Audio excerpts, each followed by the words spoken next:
नमस्कार, मैं नीरज पारिक आप सभी के साथ। जेडी वेंस अमेरिका के उपराष्ट्रपति फिर से इस्लामाबाद की धरती पे पहुंच चुके हैं और इस्लामाबाद इस बार कुछ बेरुखी से इनका वेलकम कर रहा है। असल में जो पिछला राउंड था, पिछले राउंड के अंदर जो हुआ उसमें फजीहत हुई बेहतर तरीके से पाकिस्तान की, तो पाकिस्तान भी जो है अब मेजबानी में उतने पलक पावड़े नहीं बिछा रहा।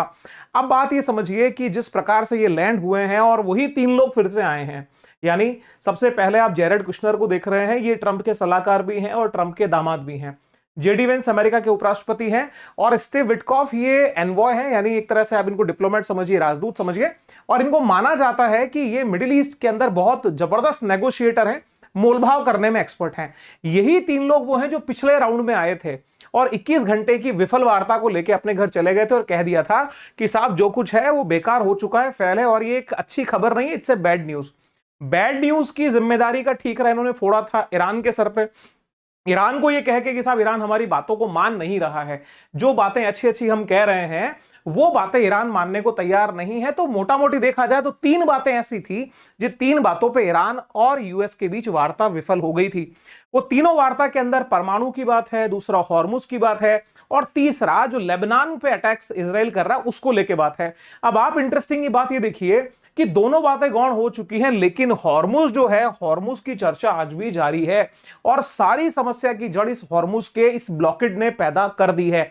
अब यहां पे भारत भी परेशान है, लेकिन ट्रंप जो है, ट्रंप के बयानों की जो एक तरह से नकारात्मक बयानों की फहरिस्त है वो कम होने का नाम नहीं ले रही।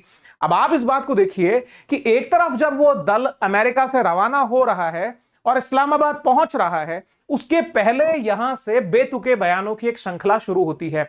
यहां पे क्या किया, एक बड़ी खबर आती है इस्लामाबाद वार्ता पर, अमेरिका से अपडेट। अमेरिका से अपडेट देने वाले कौन है? यही है ग्रिंगो, यानी यूएस प्रेसिडेंट डोनाल्ड ट्रंप। अब ये ग्रिंगो ने यहां पे आकर कुछ उछल कूद करके कह दिया। इन्होंने अपना बड़ा अच्छा खासा पोस्ट किया, पोस्ट में लिखा कि अमेरिकी टीम ईरानी डेलीगेशन से बातचीत के लिए सोमवार को पाकिस्तान जा रही है। इसके साथ ही ट्रंप ने धमकी दी कि अगर बातचीत विफल होती है, समझिएगा, तो ईरान के साथ कोई नरमी नहीं बरती जाएगी, उनके बुनियादी ढांचे पर हमला करके सब कुछ तबाह कर दिया जाएगा। बुनियादी ढांचे से मतलब है बेसिक इंफ्रास्ट्रक्चर, जिसमें आपके पावर प्लांट्स हैं, रोड हैं, ब्रिज हैं, हॉस्पिटल्स हैं, स्कूल ऑलरेडी तबाह कर ही चुके हैं, सैकड़ों बच्चों को ये मार ही चुके हैं। तो धमकी यहां से आई उस वार्ता के जस्ट पहले। अब यहां पे इस बात को देखो कि जब ये बातचीत आई और कहा कि भैया threatens to blow up Iran, हम ईरान को धुआं धुआं कर देंगे, ऐसी इन बातों को लेकर के डोनाल्ड ट्रंप का वास्तविक बयान में पावर प्लांट्स को और पुलों को तबाह करने की जो सीधी धमकी थी, इसने ईरान के एक तरह से इमोशंस को हर्ट किया और चलती हुई उस वार्ता के बीच में नया व्यवधान पैदा कर दिया। अब आप ये सब देखिए इस बात को जेनेवा में जब बात हो रही थी, उसी बातचीत के अंतिम सिरे तक पहुंचने से जस्ट पहले हमला करके ईरान के supreme leader Ali Hosseini Khamenei की हत्या। दूसरी बात, जब ये बात करने, जब ये इस्लामाबाद राउंड 1 हुआ था, उसके जस्ट पहले भी इन्होंने ऐसे ही बेतुकी बयान दिए थे और कहा था कि ईरान एक असफल राष्ट्र है। यानी इस्लामाबाद वार्ता से ठीक पहले बोले ट्रंप, जल्द करूंगा तेहरान पर बड़ा ऐलान। तेहरान ईरान की राजधानी है, इसलिए ईरान के संदर्भ में तेहरान शब्द प्रयोग हुआ है। अब आप ईरान को एक असफल राष्ट्र कब कह रहे हो? वार्ता के जस्ट पहले। तो वार्ता का क्रम क्या निकला? बेकार। और वैसा ही कुछ इस बार कर दिया। जब वार्ता होने जा रही है उसके पहले आप धमकी दे रहे हो कि साहब हम इनके सिविल इंफ्रास्ट्रक्चर को भी तबाह कर देंगे। तो कुल मिलाकर के नीति और नियत दोनों यहां खराब है। शांति व्यवस्था स्थापित नहीं करना मूल उद्देश्य यूएस का यहां नजर आ रहा है।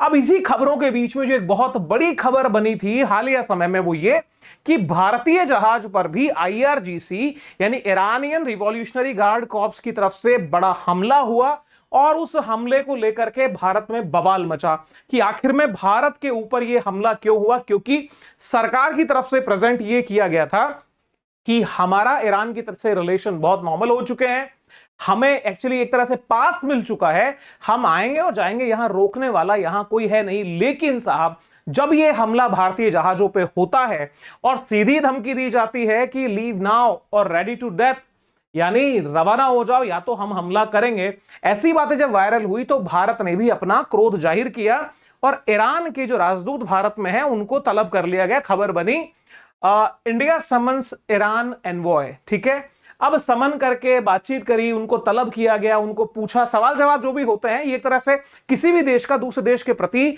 एक डिप्लोमेटिक वे ऑफ एक्सप्रेशन है, जिसके अंदर वो अपना क्रोध, नाराजगी जाहिर करते हैं। इन सब बातों को करने के साथ में एक सवाल खड़ा हुआ कि ये हमला क्या भारत पे हुआ है? हुआ भारतीय जहाज पे है, लेकिन विचार इस रूप में करना पड़ेगा कि क्या ईरान की ये मंशा रही होगी कि भारत का जहाज आया, चलो जी टारगेट करते हैं? ऐसा बिल्कुल नहीं है। सत्यता यह है कि इस हमले के पीछे या इस तनाव के पीछे पूरी तरह से जिम्मेदारी डोनाल्ड ट्रंप की है। इनकी नीति और नीयत का परिणाम आसपास के देश तो भुगत ही रहे थे, अब भारत को भी उसका एक झलक देखने को मिली है। आप समझिए कैसे। सबसे पहले इन्होंने जब यह बातचीत शुरू हुई और तनाव के उस माहौल में कहा कि हम ब्लॉकेट कर देंगे, ईरान को कंप्लीटली नेवल ब्लॉकेट करेंगे, हमारी नेवी हॉर्मुज को ब्लॉक कर देगी, यानी ईरान जब किसी दूसरे देश के जहाज को आने नहीं दे रहा तो ईरान के तेल की एक भी बूंद स्ट्रेट ऑफ हॉर्मुज से बाहर नहीं जाने देंगे। मतलब इसकी इकोनॉमिक लाइफलाइन को तोड़ देंगे। यहां से होते हुए मलक्का स्ट्रेट से सीधा चाइना जो ये माल पहुंचाता है, उस रास्ते को पूरी तरह बंद कर देंगे। अब जब ये तनाव यहां शुरू हुए तो उसके क्रम में एंट्री होती है इसराइल की। इसराइल के प्रेसिडेंट बेंजामिन नेतन्याहू ने इस बात को सपोर्ट किया और खुल के कहा कि साहब बिल्कुल लगे रहिए, ये किससे अच्छा कुछ हो ही नहीं सकता, बिकॉज इसराइल की नजर में ईरान को कंप्लीटली एलिमिनेट कर देना उसका एक फाइनल सॉल्यूशन उसको दिखता है। या तो रिजीम चेंज हो और रिजीम उनके फेवर में हो, या तो यानी यहां पे माई वे और हाईवे का गेम है, ठीक है। लेकिन ये प्रेशर यूएस के ऊपर डाला, यूएस को कह रहा है कि साहब 100% ब्लॉकेट रखिए।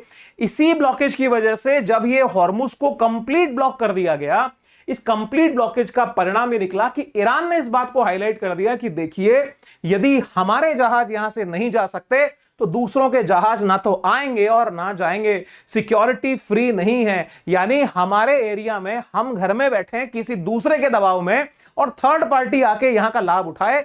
तो अमेरिका के इस श्रूड पॉलिटिक्स में, इस चालाकी भरी कूटनीति में ईरान इस बात को दिखाना चाहता है कि हॉर्मुज हमारा एक मजबूत हथियार है, हम उसको किसी कीमत पे लूज नहीं होने देंगे। बात इस बात को समझिए। अब जैसे ये नेवल ब्लॉकेड यहां पे हुआ है, तब से लेके 21 से ज्यादा जहाज ऐसे हैं जो रिटर्न जा चुके हैं। अब जब रिटर्न जा चुके हैं तो अर्थव्यवस्थाओं को नुकसान बराबर हो रहा है।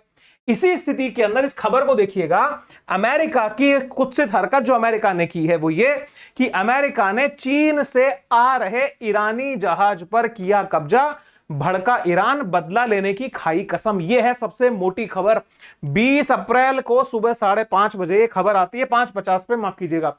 बात क्या है कि जहाज जो ऑयल देकर के आ रहा है चीन से, फिर से उसको कहा कि साहब आप जा नहीं सकते क्योंकि हमने ब्लॉक किया हुआ है।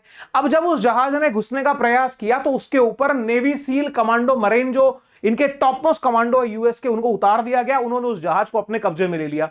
अब जहाज जैसे कब्जे में लिया, उसके फुटेज वगैरह सारे वायरल हुए और इस बात ने आग में घी नहीं पेट्रोल डालने का काम किया। और वो भभकती हुई आग अब इस पूरी दुनिया को एक नए बड़े भारी तनाव की तरफ लेके जाएंगे, क्योंकि जिस हम पीस की बात कर रहे हैं, जिस हम सीज फायर की बात कर रहे हैं, वो सारे यहां बेईमानी होते हुए आपको दिख जाएंगे।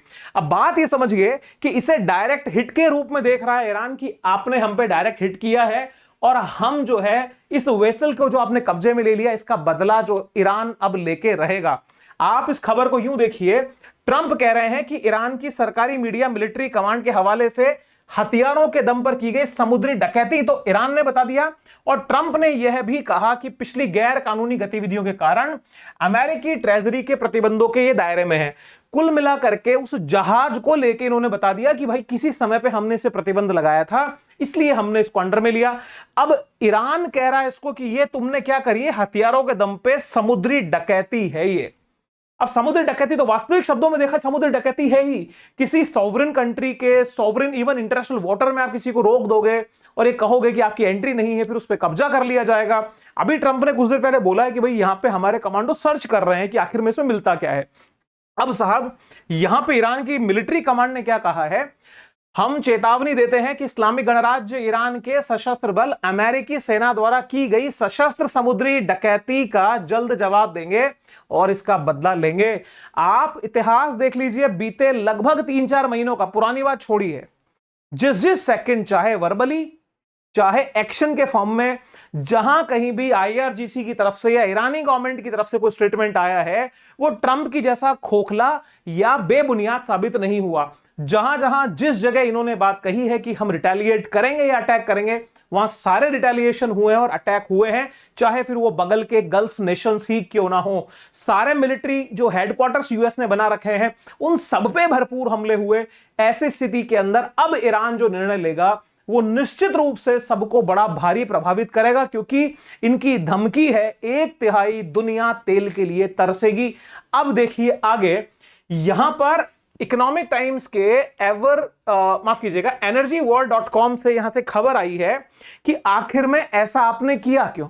भारत वाले कॉन्सेप्ट को ही मैं यहां पे टच कर रहा हूं एक बार। वो कह रहे हैं, जो वाइस प्रेसिडेंट हैं वो कहते हैं, the security of the straight of Hormuz is not free. ठीक है, one can not restrict Iran oil export while expecting free security for others. यानी हमारे ऑयल एक्सपोर्ट को तो आप बंद कर देंगे और दूसरों को यहां एंट्री देंगे, इसे हम बर्दाश्त नहीं करेंगे। अब साहब, भारत का जहाज तो लौट के आ गया। संबंधों में खटास भारत और ईरान के बीच में वास्तव में जिम्मेदार कौन देश है? वो यूएस है, और यूएस की जिम्मेदारी पूरी दुनिया के लिए बनेगी। आप ये ध्यान रखिएगा, पूरी दुनिया के लिए। अब जहाज कहां से आ रहा था? चीन से आ रहा था। चीन से आता हुआ जहाज, और चीन बहुत बड़ा, या कहिए एकमात्र जो खरीदार है ईरान के तेल का, वो चीन है। और इस मुद्दे के ऊपर, हॉर्मुज के मुद्दे के ऊपर, पहले भी चीन ने बराबर आंख दिखाई है ट्रंप को। ट्रंप भीगी बिल्ली बना था कुछ दिन पहले।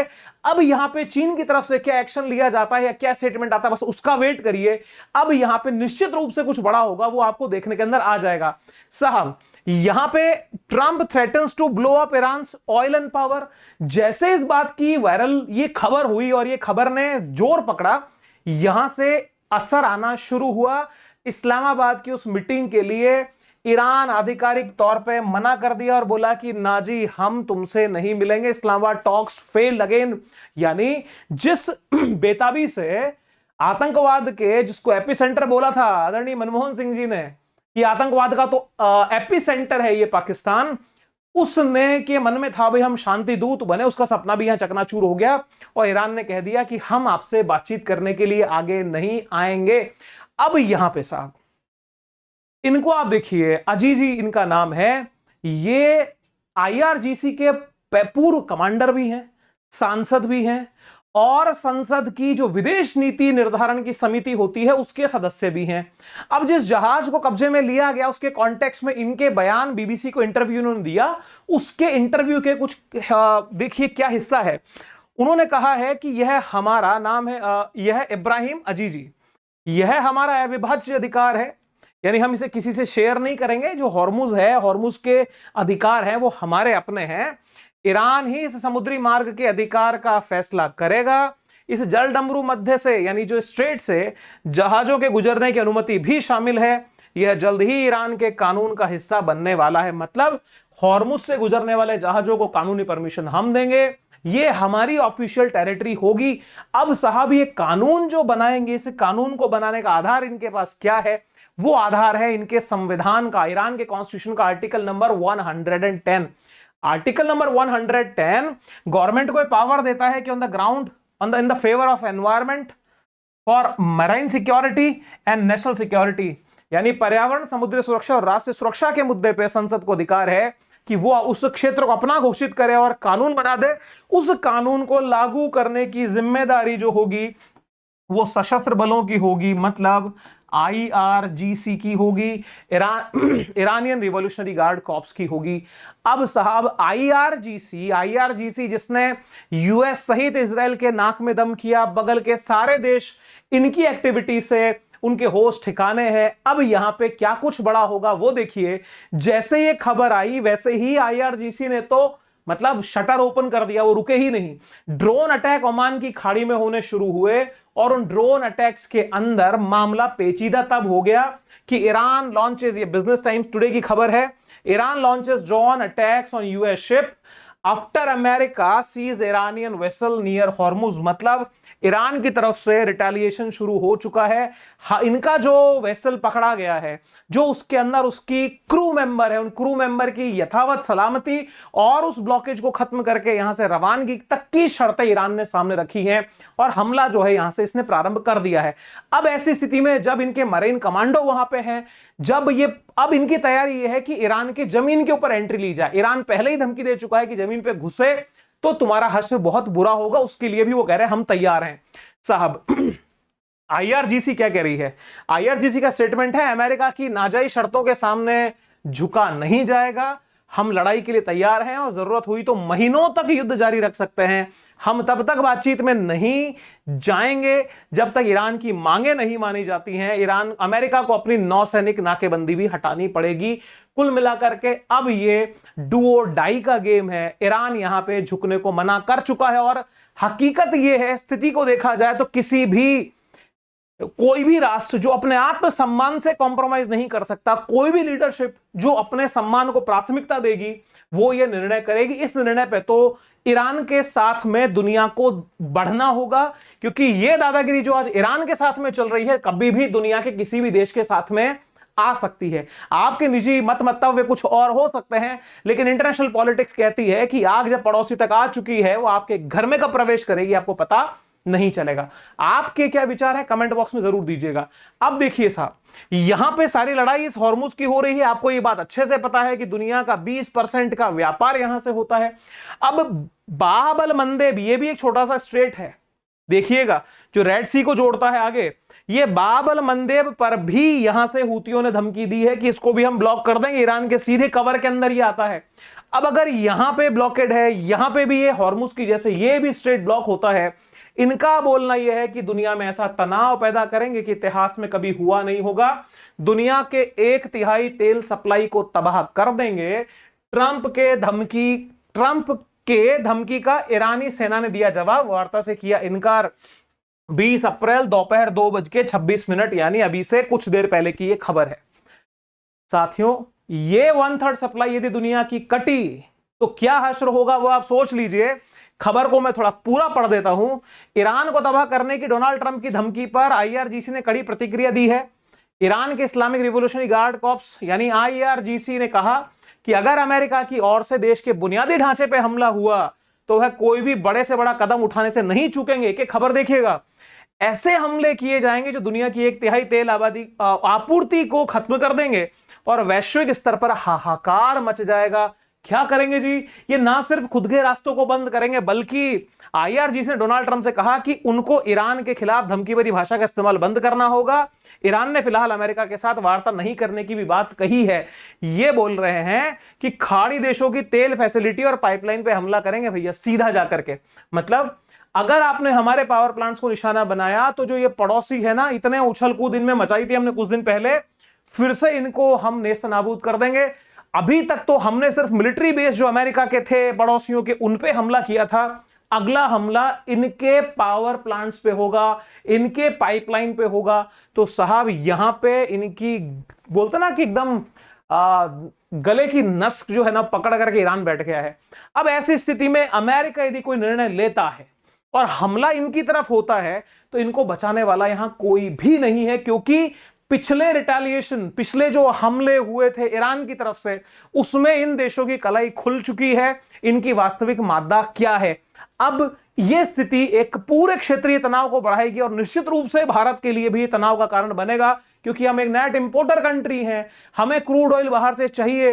अब क्रूड ऑयल के लिए हम किस में निर्भर हैं आप अच्छे समझते, वीडियो के एंड में बात करूंगा। आईआरजीसी ने क्या कहा कि डोनाल्ड ट्रंप को ऐसा सरप्राइज दिया जाएगा, इससे ना सिर्फ अमेरिका बल्कि उसके सहयोगियों के भी होश उड़ जाएंगे। Aramco oil facility, Yanbu oil facility और फुजेरा पाइपलाइन को निशाना बनाया जा सकता है। आईआरजीसी का ऑफिशियल स्टेटमेंट है। अब आप सोचिए, ऐसी स्थिति में दुनिया का एक बहुत बड़ा सेंटर जिसके ऊपर ऑयल क्राइसिस क्रिएट, उस पे संकट पड़ा तो ऑयल क्राइसिस 100%, और उस ऑयल क्राइसिस से जो क्राइसिस इकोनॉमिक एनर्जी का दुनिया में क्रिएट होगा, उसकी जिम्मेदारी किसकी? सीधे सरल शब्दों में अमेरिका की। कोई दूसरा देश जिम्मेदार नहीं है। तो इनको कोई समझाने वाला शायद इनका कोई खास दोस्त नहीं है, ये समझना नहीं चाहते।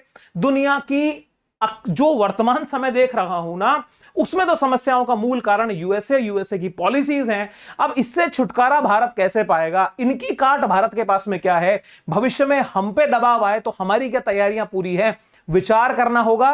और बात यह है कि रशिया के अलावा, व्लादिमीर पुतिन के अलावा संकट के समय में भारत को सहयोग करने वाला राष्ट्र मुझे तो नजर नहीं आता। यदि आपको नजर आता है तो कमेंट कीजिएगा। रशिया ही एकमात्र देश है जो गैस, ऑयल, पेट्रोलियम किसी भी लेवल पे भारत की एक पैर खड़ा होकर मदद करने को तैयार है।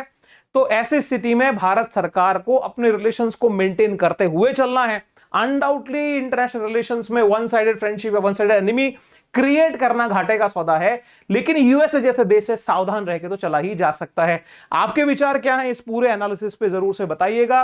कैसा लगा ये वीडियो, आपके कमेंट्स का इंतजार रहेगा। सब्सक्राइब नहीं किया है तो सब्सक्राइब कर लीजिएगा।